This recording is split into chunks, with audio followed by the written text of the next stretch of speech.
Alrighty, hello everybody. How is everybody doing tonight? We have some people in the room and we have some folks joining us on Zoom tonight. So hello, thank you for joining us virtually if you're here. Before we get started, I just like to give a brief introduction of what we're doing tonight. To start off, I just want to say thank you so much to the Point Church for letting us use their facility for tonight. It's really great for the city to build partnerships with members of our community, and we're really excited to partner with the Point Church for this presentation tonight. Just a few housekeeping items. We have people on Zoom and here in person. So we'll just be mindful of that. If you're on Zoom, just go ahead and keep your microphone muted for the presentation so that we don't have any disruptions. And then also, if you're on Zoom and you have any questions, place those in the chat box. If you have any technical difficulties, you can't hear us, or you've lost the video, please let us know there in the chat box. I'll be monitoring that throughout the presentation. This meeting will be recorded and will be on the city website soon at a later date. We have a couple of upcoming events. We have our annual Trash Bash. We partner with KBB and partners all over the county to host our Trash Bash every year. So this year we have 4 locations in the city. There will be downtown. You should meet at City Hall for the downtown cleanup. A cleanup at Bicentennial Park with our new city manager, Ms. Robin Hayes. Shepherd Park and the North Thousand Islands will be meeting at the Lutheran Church for the North Thousand Islands cleanup. That event will be on April 9th at 8:30 a.m. So if you need more information, it's on the city website, but April 9th at 8:30, all those locations, just show up and someone will be there to help you figure out what you need to do and give you a bucket to clean up some trash. Our April Sustainability Information Session is on April 21st. It'll be at the Pool Pavilion over by the Cocoa Beach Country Club. The discussion will cover tree planting and care, and it will be provided by the Florida Forest Service Urban Forestry Division, and we will have a limited number of native trees for participants to take home and plant in their yards in honor of Earth Day and Arbor Day. So please join us for that event. Learn how to plant your tree and take one home and go plant it. So without further ado, I would like to introduce tonight's speaker. We have Ms. Lois Harris from the Florida Native Plant Society Sea Rocket Chapter. Lois has been a member of the Native Plant Society since 2000. She joined the Sea Rocket chapter in 2013 and held their president's position for 4 years. Lois graduated the Florida Master Naturalist Gardener program in Orange County in 1996 and the Brevard County program in 2014. Lois currently provides garden maintenance guidance for volunteers around Enchanted Forest Sanctuary's education building on the 2nd and 3rd Saturdays of each month. So make sure you join her for that. But without further ado, Lois, come on up. Okay. Thank you very much. I'm so glad you came out this evening. First of all, I'd like to tell you just a little bit about the Native Plant Society. And there is a little flyer on the back table if you'd be interested in finding out a little bit more, maybe participating in the program. It is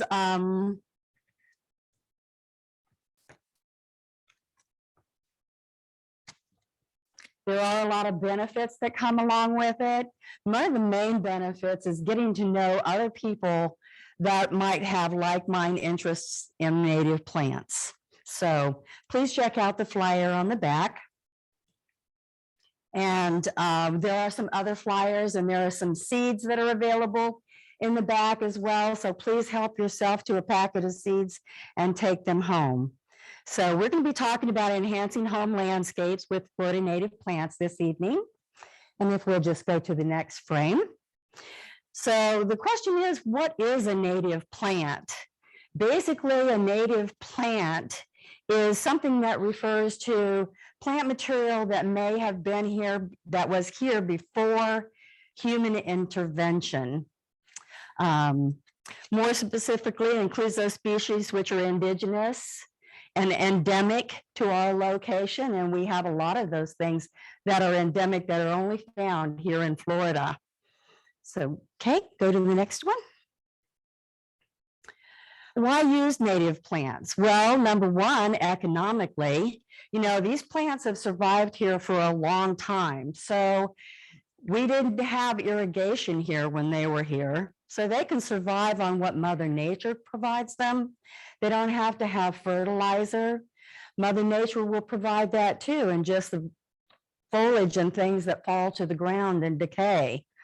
They are disease and insect resistant. They attract pollinators, which the pollinators attract our other wildlife, our birds, and they protect the biodiversity of the area, and they just support a healthy environment, not only for the plants and the animals that are here, but for us too, since we're here now also.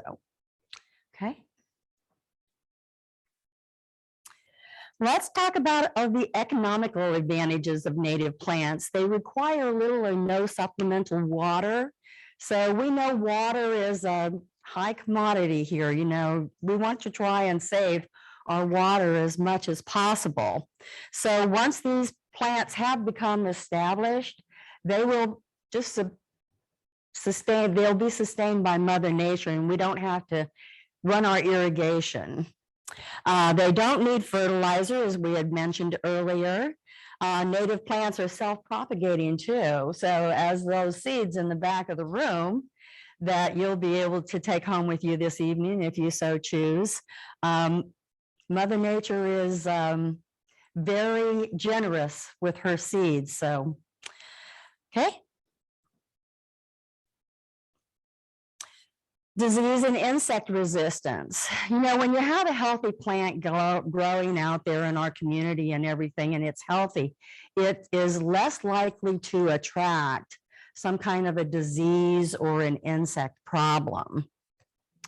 They do provide cover and food for our insects and pollinators and our lovely butterflies. Disease and fungi are rarely problematic on native plants.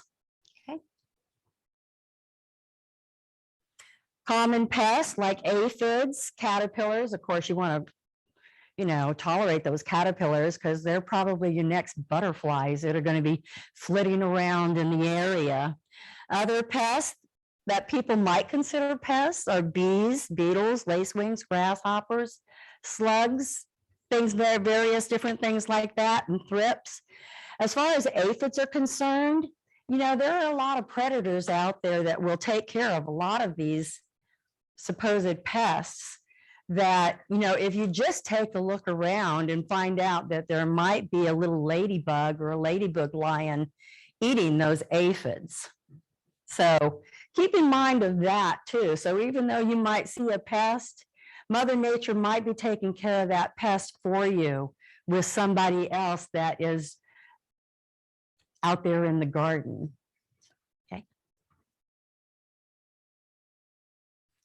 Plant diseases.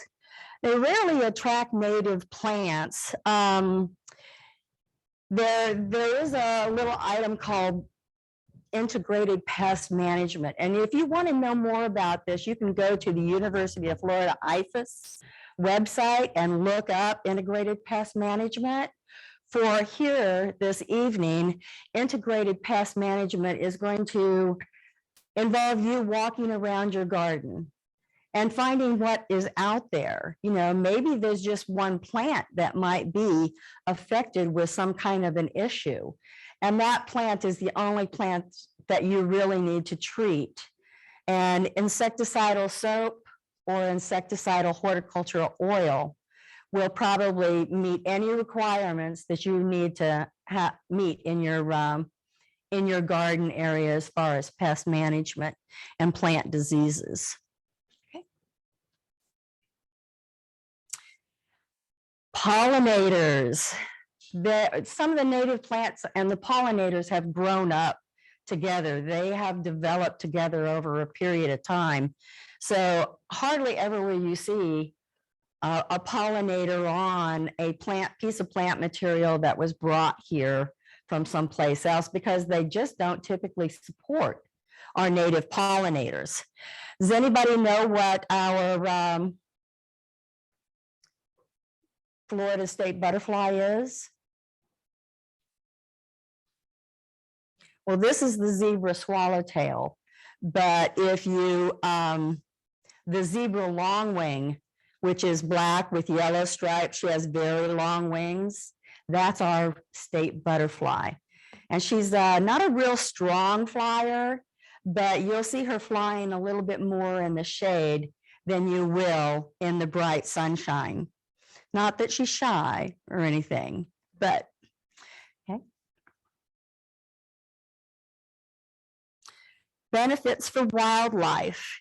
You know, they provide food. Those pollinators are out there. The birds need to feed their babies. They don't consume a lot of the water, so the water is available for the other animals. And a lot of our plant material will provide shelter.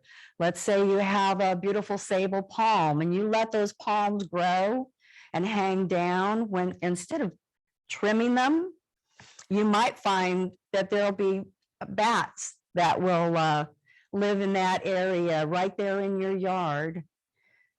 So a lot of our native plant material will provide shelter for our animals as well. Wildlife in the garden. You know, it just brings our garden alive, instead of just being a place that you go out there and you don't see anything or you don't hear anything. You know, it kind of decorates our landscape without being a statue. It maintains a healthy habitat, and native plants provide principal structure and elements for healthy ecosystems.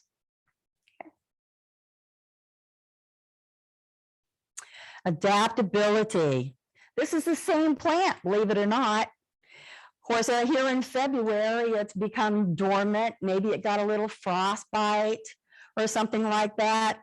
But that little seed pod right there will plant a lot of this particular, it's the scarlet hibiscus, in case you didn't know. And then later on in August, you get this beautiful hibiscus flowers. So our natives are very adaptable because they've been here for a long time. Protecting biodiversity. Oh, I'm not sure how many native plants that we have, but they are in abundance out there. So biodiversity, having a lot of various different plants and trees and shrubs and things in your garden will definitely not only benefit our pollinators and it'll also benefit you in the long run too, because it'll provide a beautiful habitat for you. Okay. Environmental health, choosing native plants that grow in your geographic area. You know, we have a lot of different zones in Florida. Brevard is very, very fortunate because we are kind of in that central area, and with things and the environment going as it is and everything, there are a lot of things in the southern portion of our state that will live here. And there are things that are in the northern portion of our state that will live here also. And the fact that we're along the coastline and everything gives us a bigger opportunity to have a lot of diversity in our landscapes. A lot of plants are all structurally different, as you can see from the picture here. You know, you have those beautiful sable palms. And if you were trimming your sable palms, what would you trim off of that palm? Maybe just those dead fronds, because you see so many times our contractors are out there and they give them what they say is a hurricane cut.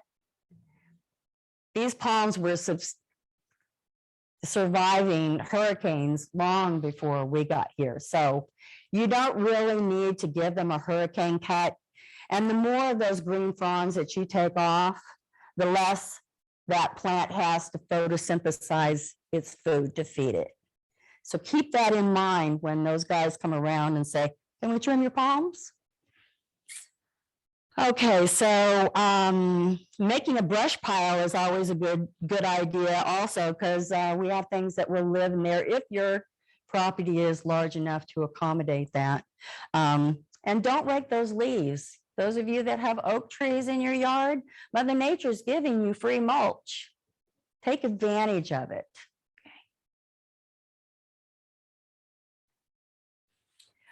Okay, now we're going to move into some of our plant material. These are ferns.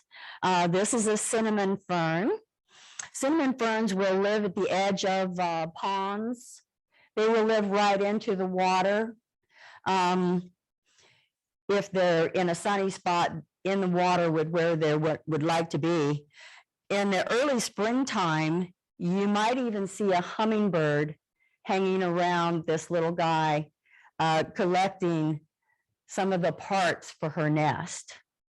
Okay, it's 4 feet tall, usually is wide, moist to full sun, and it will do in deep shade.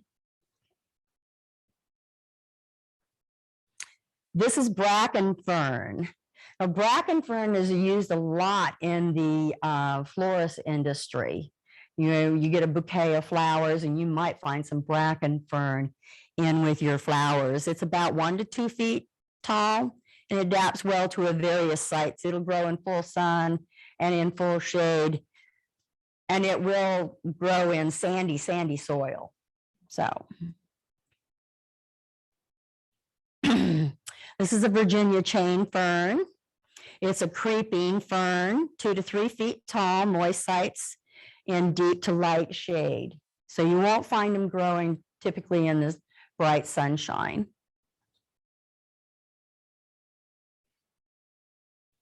Wildflowers. This one's been a little in debate lately as to whether or not it was a Florida native plant or not, but they have taken it out of our Florida native plants, but you know, it's everywhere and people just love it. I love it as well. It's a taprooted annual. It does reseed itself very freely. Mother Nature's being generous there again. 1 to 2 feet tall, and it comes in a range of colors.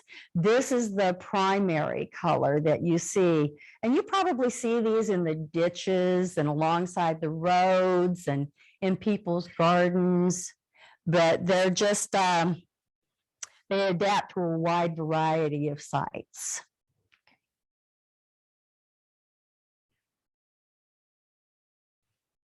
Okay, and then this is our lovely dune sunflower, since we're over here at the coast right now. Everybody's probably familiar with this one, right? It's a very low growing, 12 to 18 inches tall, but it might be 3 to 4 feet wide. So when you plant this in your garden, you want to make sure you give it ample space for it to be able to do its business and not crowd its neighbors so much. It does reseed itself very freely. And again, it is, and it says it's short-lived perennial, but I found it's more like an annual. You want to go ahead and let it reseed, and then the mother plant will kind of get to looking a little bit tattered and torn, and she's ready to be taken out and let the new youngsters take over. Dotted horse mint. This is one of my favorites. It's erect and an erect biannual. It's 2 to 3 feet tall and wide, well-drained soil, full sun to light shade. I think pollinators that I have seen more pollinators on this plant than I have seen on a lot of others. It's just a big diversity of pollinators. It's one of those pollinator buddies. Black-eyed Susans. This is a short-lived perennial. It usually reseeds itself very nicely, but you do want to leave those seed heads on. You might even find a goldfinch might take advantage of that seed head, but it needs to really dry out nice before it reseeds itself. 1 to 3 feet tall and moist to wet soil in full sun.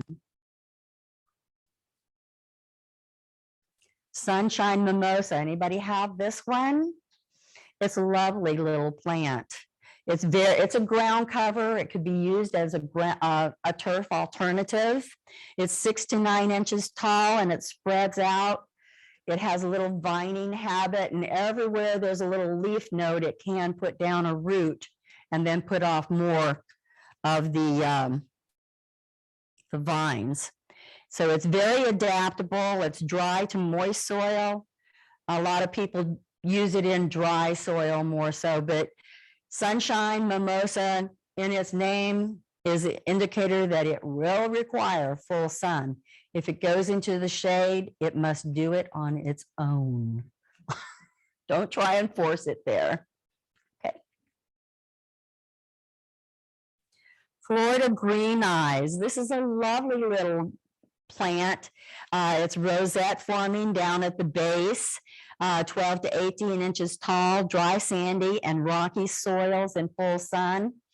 When I was walking around the enchanted forest one time, we had a group of folks and they were just not paying too much attention and walking all over the place until I pointed out that we had Florida green eyes growing there. And they were like, oh, but you know, the green eyes didn't bother them one bit. They just took it in stride and kept on doing their business.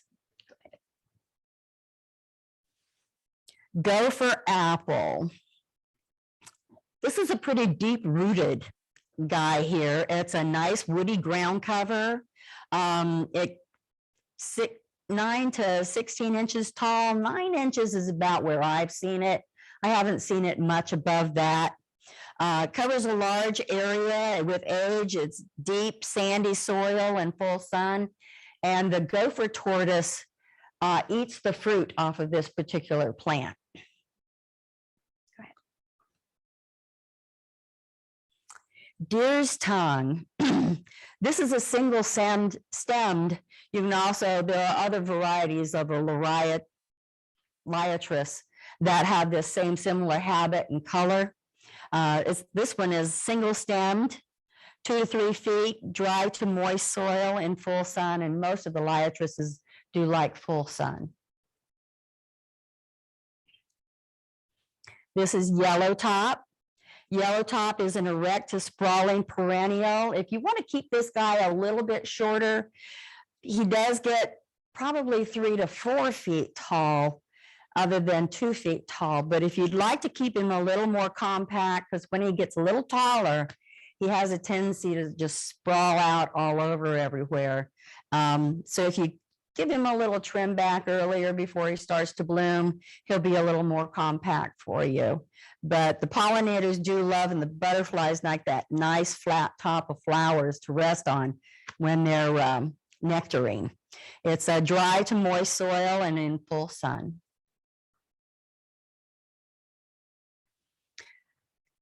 Okay, here's some of our liatris that I mentioned earlier. This is the blazing star, erect perennial, again with tuberous roots.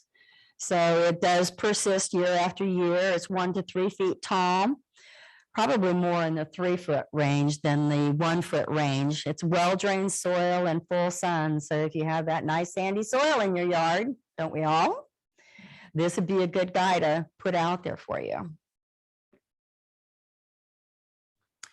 And this is our wild petunia. Now, wild petunia will grow in a variety of soil, moist shade to dry sun. It does reseed itself very nicely. So get rid of that Mexican petunia thing that is an exotic invasive on our category 2 list, and plant some wild petunia, which is it is in the Ruella family, the same as the other one.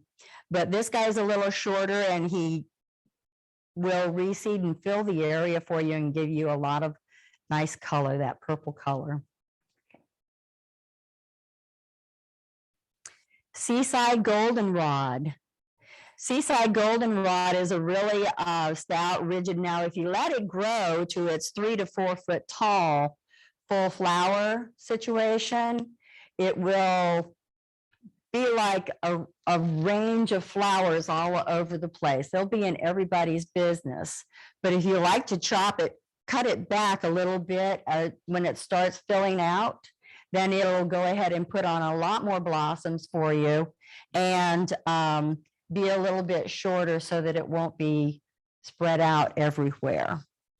It's moist to dry and full sun. This is our swamp milkweed, Asclepias incarnata. There are 3 milkweeds in our area that do very well for our monarch butterflies. Now, not only does the monarch utilize this milkweed for its host plant for its larva, but also the viceroy and the queen butterflies also will use milkweed. The three that are here in our area are this pink milkweed, which is the Asclepias incarnata. We also have the bright orange one that's a little bit shorter. That's the Asclepias tuberosa. And then we also have the white swamp milkweed, which is the Asclepias perennis. So if you're going to try and attract monarchs to your property, try to use those native ones as opposed to, and they are becoming more and more available lately. You can find them at some of our nurseries that carry some of our native plants. Rockledge Gardens, I believe, carries them. You can also get in touch with your Native Plant Society because typically they have plant sales periodically, and they'll offer a lot of our native plants and have some of these available for you. So even though our big box stores do sell the Mexican Asclepias milkweed, there are things that go along with that are inhibiting our monarch butterflies from maybe going through their total pupation stage. They may also be inhibiting them from doing their migration. So, and it could be causing them lots of difficulties where we're trying to increase this population as opposed to deplete it. So try and get that native milkweed for your monarch butterflies if you can at all, please. Okay. This is the orange butterfly milkweed, the Asclepias tuberosa that I told you. Now this one's a little bit shorter where the other one was considerably taller. I'm not so sure that I've seen it at 8 feet, but I certainly have seen it at 3 to 4 feet with the pink one. Okay, this is a little more sandy soil where the other one will do fine in your landscape with your natural, your typical irrigation. Okay. Aquatic wildflowers. I think we saw this one a little earlier, didn't we? Went into February and it was just a seed pod hanging out there.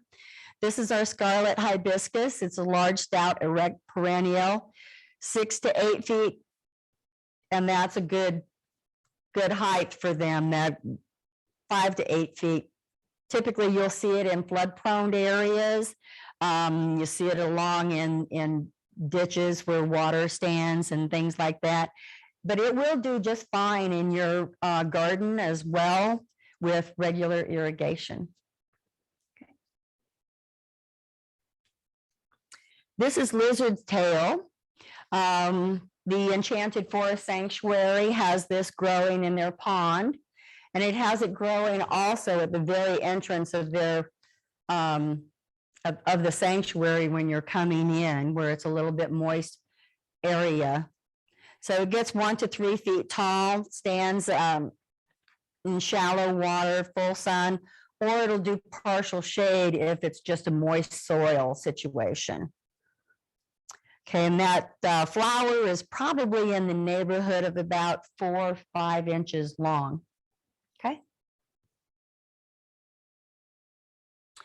This is cardinal flower. This is a perennial, again, 3 to 6 feet tall, wet sites in full sun to partial shade.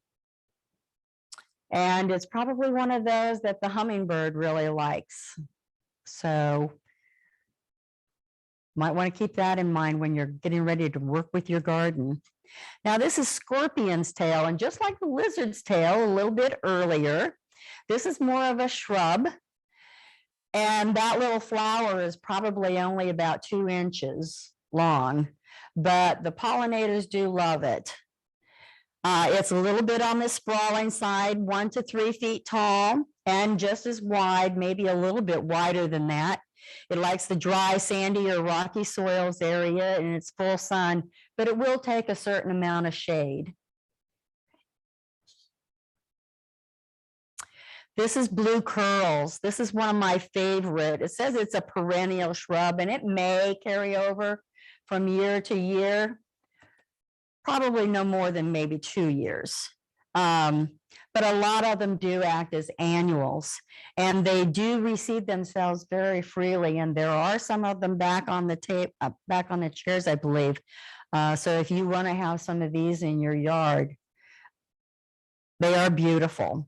They're like covered with blue flowers at a certain period of time.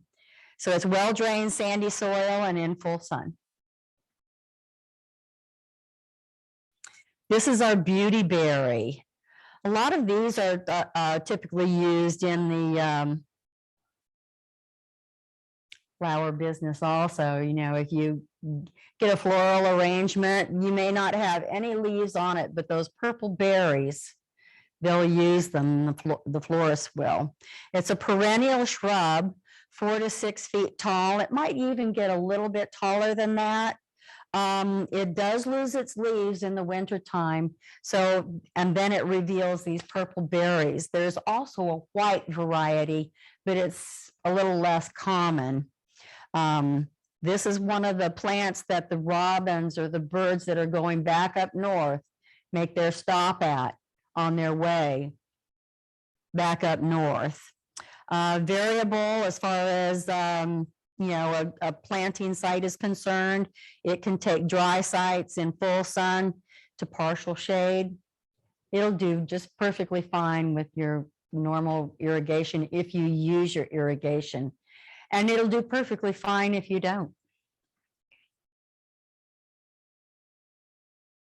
Button bush.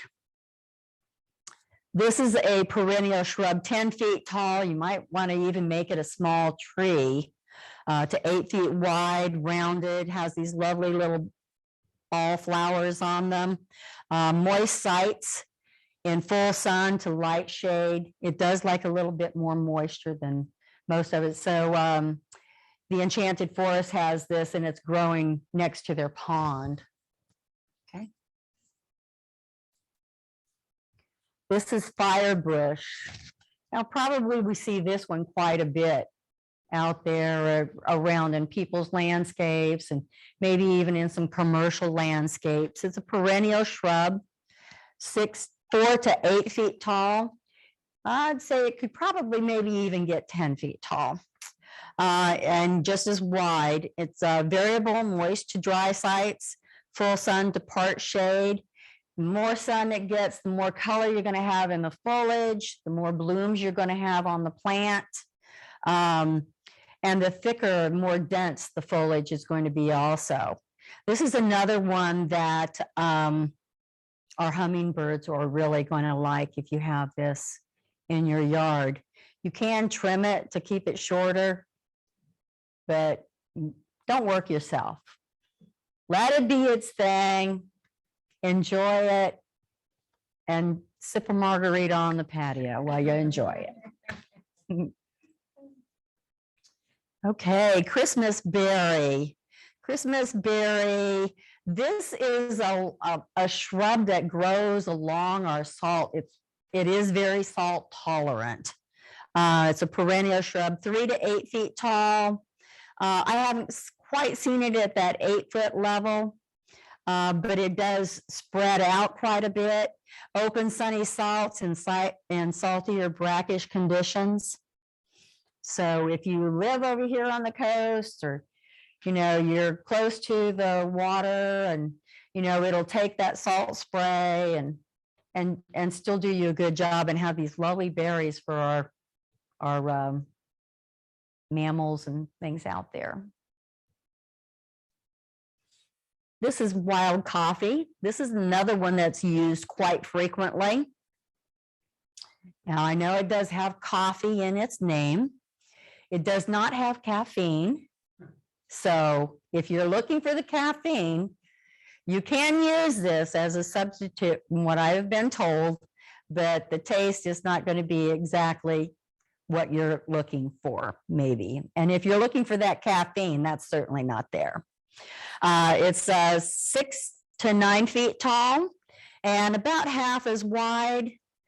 moist to dry soil in partial shade, and it will take full sun. It'll be a lot shorter in full sun. It'll be a lot, and the leaves will be a lot smaller in full sun as well. This is necklace pod. We've seen these out there a lot, quite a bit too. It's a large rounded perennial shrub with these beautiful yellow flowers on them. And then once the seeds come on, that's where the necklace pod comes in, because it looks like a string of pearls hanging off of the plant. It's 4 to 8 feet tall and as wide. It's well-drained soil in full sun and light shade. So you'll get a lot more flowers in that full sun. This is our one and only cycad that we have in Florida. You see the sago palms out there. Those are not native to Florida, although we've had them out there we've had them for quite some time. This is our only cycad. It's 1 to 4 feet tall and is wide. It adapts to many soils. It'll take full sun. It'll take deep shade. And the Atala butterfly pupates on this. Now, the Atala was thought to have been extinct at one point, and then a small colony was found down in the Keys, and it has come back quite nicely. So I have had these in my yard this year. So, and I live right over here on Merritt Island. So that can attest to how these guys have come back. So this one, as you'll notice down in the bottom right-hand corner there, has a nice big red seed pod on it. That's because this is a female plant. They do come in male and female plants. The male plant just has a seed down at the bottom that's maybe about 6 inches long and about maybe an inch or inch and a half wide, and it has the pollen on it to fertilize the females. Okay. This is Walter's viburnum. This is a large shrub to a small tree. You can trim it up from the bottom to make it look more like a tree, but it really has all of these beautiful flowers on it at the springtime. And then after that, it's covered in berries. So it's feeding our pollinators, and then it's feeding our birds. So it's 12 to 20 feet tall with a similar spread. It does sucker up a little bit. So you might want to keep that in mind. It's adaptable to pretty much dry soils to moist, and it can go to full sun, but to deep shade. But if you want all those flowers and those seeds, put it in full sun. It'll do you a great service, and it smells good too. So. Right, now we're moving into some trees. This is our loblolly bay, beautiful flowers. It's large evergreen, so it doesn't lose its leaves in the wintertime. Has a narrow crown, 65 to 80 feet tall, with a trunk diameter of about 20 inches. Moist acidic soil and full sun. So it does like a bit of moisture. So it'll be a wet area where, water comes through, or, maybe in your yard, you're probably, maybe it's close to a downspout or something. Of course, you might want to have it a little bit of ways away from your house. So, okay. This is a Dahoon holly. It's a little bit shorter, 20 to 30 feet tall with half its height and spread. It's evergreen also. Moist soil to full sun to light shade. Again, you get all those beautiful berries. And it doesn't have spines on it, so like some hollies. So, okay. This is our Simpson stopper. This is a medium-sized small tree. Has a real pretty flaky brown bark. It has a pretty dense crown. It does flower a lot in the springtime, and then it has a nice little red berry. The cardinals love it, and it is also stiff enough that the birds can use it for nesting as well as the seeds. Well-drained soil to partial shade. 20 feet tall, and that might be pushing it just a little bit. I think these guys maybe like it maybe about 10, 15 feet tall. Okay.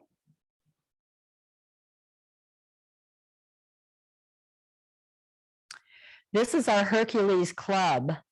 Now, if you have a Hercules club in your yard, if you take a pinch of one of those leaves off and kind of crush it up a little bit and put it in your mouth, it can make your gums go numb. So I'm sure that the native Indians used to use it for numbing for toothaches and things like that. It's a medium-sized tree. It does have prickles on the trunk, 10 to 25 feet tall. It has a real open crown. It might even get a little bit taller than that. Well-drained soils with full sun to part shade. Okay. Now we're into our vines. This is our Carolina jasmine. It's an evergreen vine, 20 feet long or so. You'll find it in the treetops and things like that.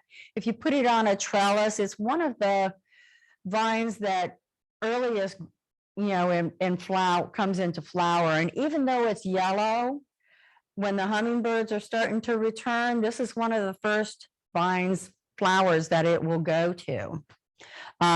It can cover a pretty large area with age, and does perfectly fine in just average garden conditions. Okay.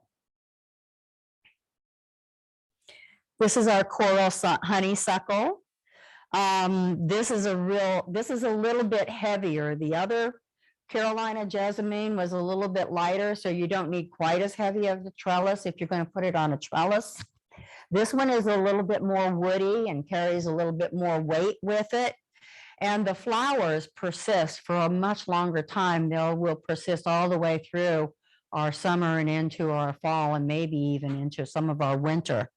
15 feet. You will probably need to help it a little bit in the climbing, but it does say it's an avid climber. Well-drained soil to full sun. And it says light shade, but the more sun you get with most plants, the more flowers you're going to get too. So keep that in mind. Okay. This is our trumpet creeper. This will climb up into trees and various different things. It's a high climber. It has aerial vines, twining aerial vines, well-drained soil to full sun to light shade. And it does attract the hummingbirds as well. This is our purple passion vine. It's a large twining vine. It has very large leaves, like the size of your hand. You can see them there a little bit, but the flower is just spectacular. It's up to 10 feet long, avid climber, well-drained soil, full sun. Now, this one does have a tendency to travel a little bit, shall we say. So you might plant her in one place and she might end up in another. She does have a sister that's called corky stem passion vine, has a tiny little flower, but she stays in her place a little bit better than this particular one does, although she's beautiful. And if you have a place where you can let her go, this is where our Gulf fritillary butterflies will pupate on this, as well as our zebra longwings. And if the plant is in more sunshine, you'll get more Gulf fritillaries.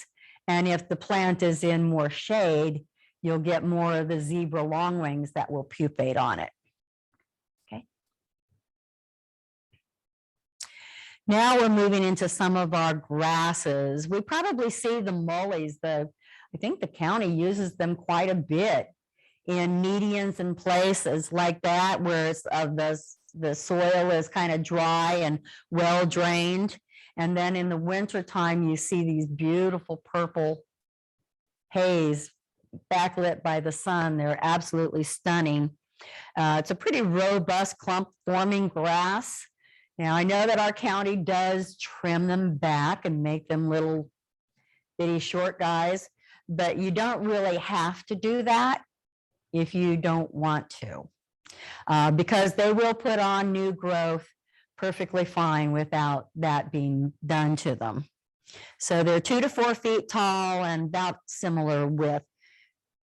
Very pretty. This is our lopsided Indian grass, 2 to 4 feet tall.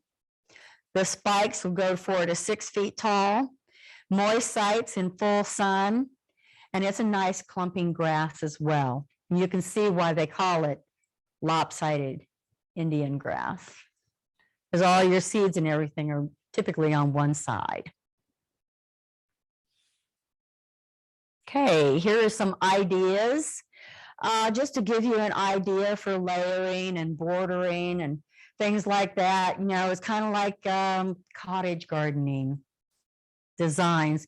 You go to fnps.org, you can look up any of our native plants there. It'll give you all of the stats on it, tell you how tall they get, tell you their bloom season, tell you what kind of soil conditions and water requirements that they have, so that you can mix and layer your plants and borders in a way that where you can see a lot of them, and they can all have the same type of habitat.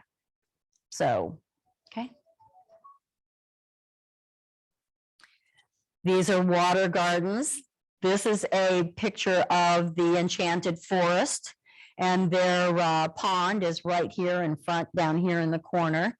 Here's a pickerel weed that is growing there, and one of our lovely irises growing. So this is a spot where you know, maybe your pond area has a little moist area around it, so you can plant some of those other things that have a little bit more moist requirements.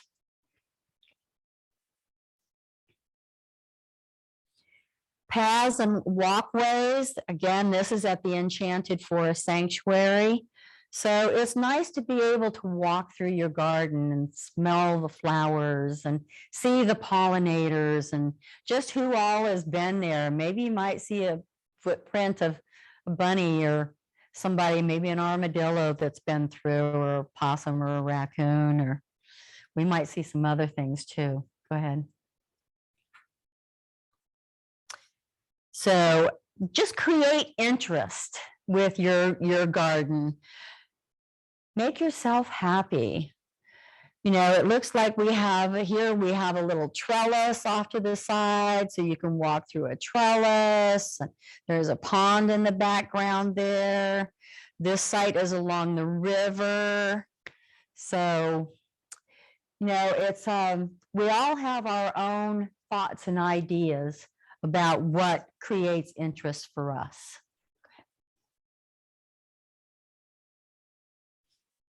So Florida native plants, they add beauty, require less maintenance, thrive without expensive fertilizers, you know, or pesticides and things like that. So we're not putting all of that stuff back into our environment.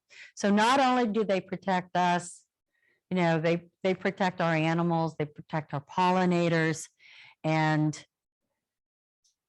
native plants are just the way to go. Now, that's my personal idea. I hope you'll join me in that. Go ahead. And they can be solutions to problems also. You know, if you live in a neighborhood community like I do, and your houses are pretty close, maybe you don't necessarily want to see your neighbor's vehicle parked in the driveway next door. So, you know, they can help camouflage some of that stuff. So you can keep that in mind because there are all kinds of different natives that will meet all kinds of different requirements, having all kinds of different heights and densities. Resources.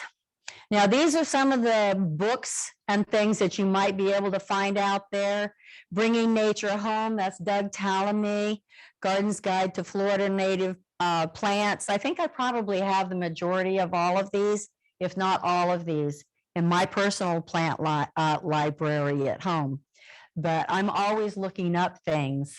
And our local libraries will have a lot of these in their library also. So most libraries will have a native plant section. So you can go and ask for that section. Okay. These are some of the websites. At the very, very top, of course, is the Florida Native Plant Society. There is a lot of information on there. You can not only look up plants, you can look up gardens and locations where you can go to see native plants. The Florida Wildflower Foundation. You can get seeds from the Wildflower Foundation. They also promote a lot of our roadside.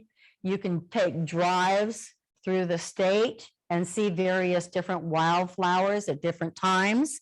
They'll have that on their site.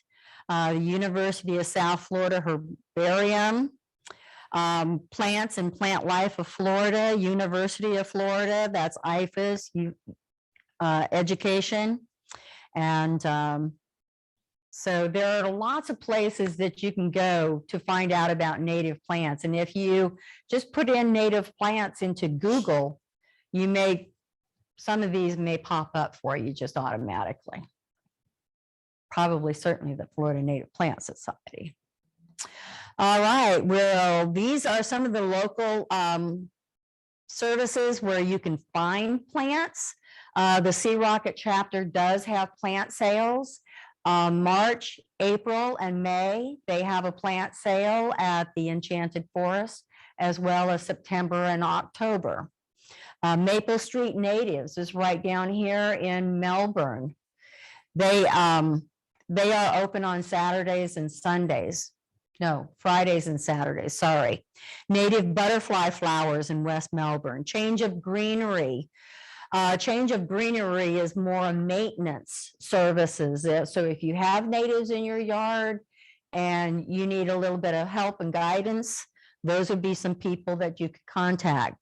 Now, Wild, Wet, and Wacky Florida Natives, they are actually in our local area here. They're down on Courtney, just before you get into the wildlife refuge.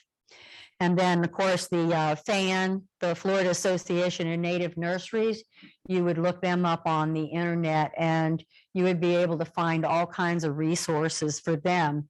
And in the back, you'll also find a magazine from FAN. A couple of the articles, they come out, their publication comes out once a year. And they always have this nice artwork on it, which is very interesting. I'm going like, oh, I need to frame that. But in this particular guide, there are a couple of articles that I want to bring to your attention. One of them is Native Plant Landscaping. This is up in the villages. So there's a nice big article in there for homeowners associations. There's another one in there, Improving Our Ponds, community ponds with native plants. And then also in there, like another, the earlier clip on the resources, they are listed in there too. Okay. So it's just wealth of information that you might enjoy. Okay. Okay. So grow natives. Thank you very much. Do we have any questions? Yes, ma'am. Just curious if you have any recommendations on mulches. Recommendations on mulches. As a matter of fact, I do. Pine bark Pine bark is a byproduct of the lumber industry. They grow pine trees, they skin that bark off, and and make it available to us. Not only does it do a good job of maintaining the moisture in your soil, weeds are going to grow in mulch no matter what you do. I do not recommend putting down that black plastic, because what happens is the weeds grow in it anyway, and then they grow right through that plastic. And then when you pull the weed out, that lovely stuff comes to the top, and then you have to deal with it. So just go with your mulch. Pine bark is great, and I also like pine straw. Now, pine straw is easy. It breaks down a little bit quicker, and you have to replace it a little bit more often. However, it also creates humus in your soil, in addition to maintaining the moisture and making the weeds a little bit easier to pull out when you do have to pull them. Yes, ma'am? So we live in a condo building that is right on the beach. Yes. We have a whole set of first floor patios that face the oaks and walk across to the beach. And we've got in front of, I don't know what the bushes are, but we've got just a sandy, dry, non-irrigated set of little beds in front of each patio that we would love to use some native plant solutions that wouldn't need any care or a lot of. Do you have any suggestions for that? Okay. Suggestions for along the beachfront, Right at the beach. right at the beach, facing east. Facing east, So dry, sandy, no irrigation. no irrigation, but you do have access to water, right? It would be limited, like. Limited access to water. Okay. And one plant that I did notice that seems to be doing well in buildings nearby in that same area is I think it's called a beach flower. It's like a yellow flower. Does that sound right? Yeah, that's that dune sunflower. Okay, that's- Yes, the dune sunflower, we talked about him a little bit earlier. She gets probably about 8 to 10 inches tall and about 3 to 4 inches wide. That would be a great one there for the dune, for the beach side. Another one might be, as far as you just want flowers, right? Or shrubbery, yeah. Okay. Ground cover kind of thing. Or a ground cover type like thing. Well, the dune sunflower, that blanket flower would be a good one. Indian blanket. Yes, Thank you. yes. Railroad vine will grow along the beach very nicely.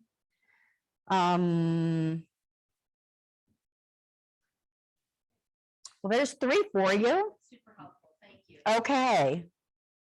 Any more questions? Yes, ma'am? I've tried purple passion flowers, along my chain link fence. And I face the Banana River, in the canal area. And I've tried it 4 times to plant it on. Passion flower? Yeah. Okay, so you've tried 4 times to plant passion flower and you haven't been successful. Well, it does really well at one point, and then it just dies. And I can't figure out if it's brackish water that it doesn't like. Yeah, so due to the fact that you're right along the Banana River, you know, it's not a salt tolerant piece of plant material.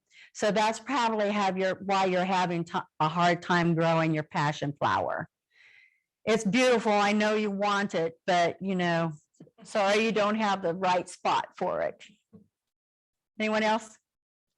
Yes, sir. We use the term a lot, that the plant seeds itself. What does that mean? A seeds itself, a plant that seeds itself?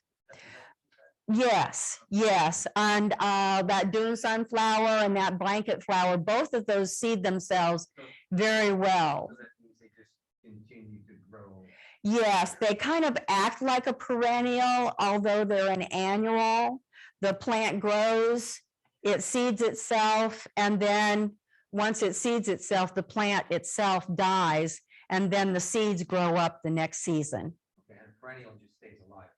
A perennial stays alive, yes, from year to year typically, but they're just like us. They have a lifespan, and eventually they will, go ahead and move on. But a lot of our perennials do the same thing. They will seed themselves. So when they do get ready to go along their way, they'll leave their babies behind.